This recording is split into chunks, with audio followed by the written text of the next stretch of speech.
The arrow curved 90 degrees in midair and hit the target right on the mark. This was the girl's unique skill, the shaking arrow technique. The girl's name was Maria. She had lived with her father hunting since she was a child. Maria's unique skill was also something she had learned through hunting. Once she locked onto a target, whether it was moving or stationary, she could hit it with ease.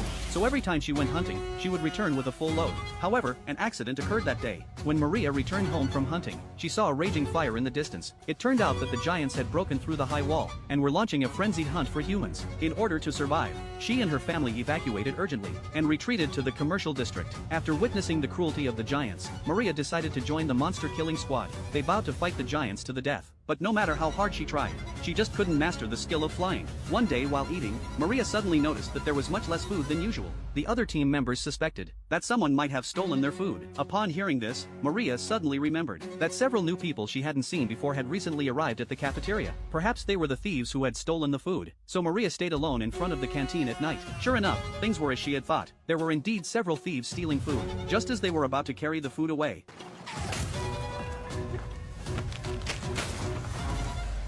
they saw that they had been discovered, and the thieves fled in panic. But one young man still wanted to take a few potatoes with him before leaving. As a result, Maria's superb archery skills forced him behind an obstacle. He thought he was safe now. At that moment, Maria drew her bow, aimed at the right front of the obstacle, bit off half the arrow's tail, and released the arrow. The arrow made a 90-degree turn in midair,